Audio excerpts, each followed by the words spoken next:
Welcome back to the show. Tough times never last, but tough people do. I've got Maurice Valentino on the couch. They caught him, he got done for trafficking $400,000 worth of amphetamines. Ended up doing about 3 years in jail, but that's something he's not proud of. But maybe because he didn't have a father figure, maybe it was because he came here as an immigrant, not speaking the language. There's a certain amount of factors, but tell me about the time in prison, Maurice. How did you spend the time there? Oh, well, the first half of the time was pretty tough, very tough. That's probably about the hardest time in my life, because I tried to apply for bail several times, and the magistrates, for some unknown reason, wouldn't let me apply for bail.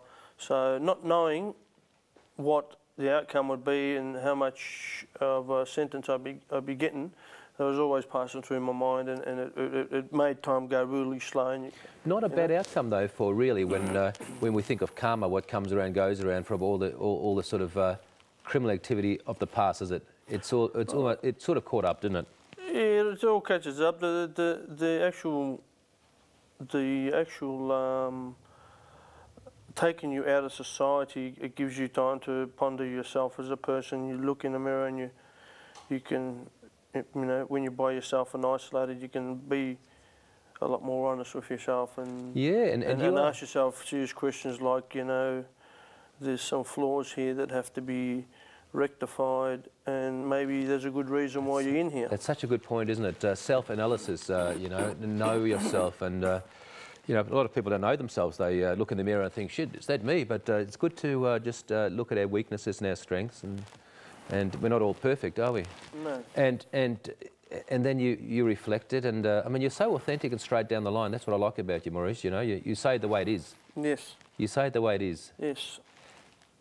So this is probably a good thing that happened to you. Yeah, it was a very good thing, because I don't think I would have gotten out of that whole lifestyle and out of the whole, because I've reached the plateau of that industry, that there was anywhere for me to go besides stay where I was. Yeah, so it actually, around that time, I was, you know, making a hell of a lot of money, but I wasn't happy because my conscience was getting the better of me, because I knew that what I was doing wasn't right. You know, all the influx of money from all the distribution and things like that. And Maurice, I can imagine, I mean, Western society, you know, we're always craving for more and more, you know, people wanting to fly business class, the caviar, the lobster, the prostitutes, the cocaine, you know, the nice cars, the Armani suits. I mean, you must have lived a lavish lifestyle for a while there.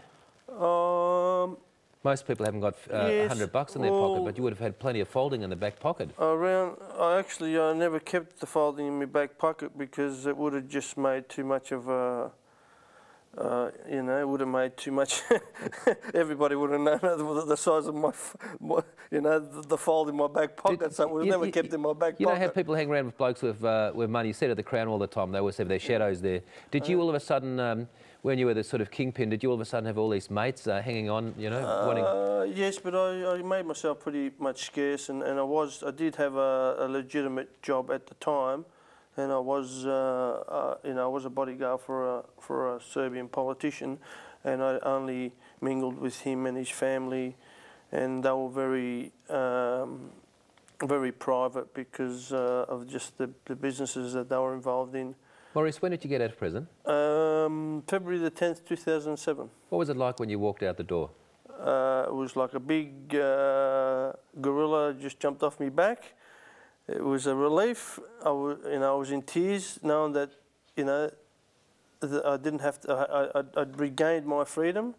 I came out with a plan, you know, I educated myself in jail. And I can't imagine, sorry to cut you short, I can't imagine a big barbarian like you would have had any trouble in prison, because you would have been one of the biggest blokes there. In one way, yes, in one way, no. The thing, in jail, there's a gang mentality in there, right? If you don't you don't crew up and you want to be your own man, which I'm my own man, I've never been one to associate with a big crowd. You're not part of the crowd? No, I don't want to be part of a big crowd. When I go out, a lot of people see me on my own because I'm my own man. And that's the best thing, to be an individual, ladies and gentlemen. You come here by yourself and you're going to die by yourself. So many people need to feel secure by being part of a crowd or many crowds, you know. It's almost like that sheep mentality, and when they're by themselves, they get all lonely and depressed. But the best thing you can do is be an individual, isn't it? Yes, and be yourself, and you've achieved that. It makes you stronger as a person, you know, to be able to walk on your own feet and be able to think about doing something and doing it on your own without needing the help of anybody. But prison wasn't a nice place for you, was it? No, it's not, because you know, you go from all this freedom, and especially if you know, you got enough money to have the freedom to choose what you might want on that day. If you want to do this, you'll do this. If you want to do that, you do that. You got the freedom of choice out here, if your circumstances allow you to. In there, there is no freedom of choice. This is what you get, and that is all you get. And Maurice Valentino, you really changed your life around, because when you got out, you decided you had enough of that life of crime, didn't you? Yes, well, I realised when I looked, like I explained to you before, Michael, I had a good look at myself in the mirror and thought, well, I can't keep going on with what I'm doing, because it only took one person to take 3 years of my life away. It's only going to take one more person to do it again, and next time it won't be 3 years, next time it might be 10 years. But Maurice, can I say this, when you say it took one person to take my life, is there also an element of remorse that you broke the law? Yeah, well, that's why as I explained to you before, when I was making all this money, I wasn't happy, because my conscience was getting the better of me, because I knew what I was doing was wrong. Yeah, and you almost think every day, when am I going to get caught, you know? And that's so right. If there's a lot of goodwill there, good things turn up in your life. But if you walk around life have all the good trappings of life, and you think in the back of your mind, when am I going to get caught? And it's like the boomerang, it always comes back, or everything we put out there comes back, doesn't it? And tell me about life. Life is good. You had a big smile on your face at court the other day. You were there for an unrelated matter, but I mean, you've achieved some amazing things since making drugs and selling drugs, and you've changed the people you hang around with. Yes, well, when I got out, well, the people that were a small group of people that were around me at the time when all these things were happening, not one of them came to visit me in jail. No. So I realised who my real friends were. The only people that came to visit me in jail were my family. Mm. So, you know, actions speak louder than words. Certainly.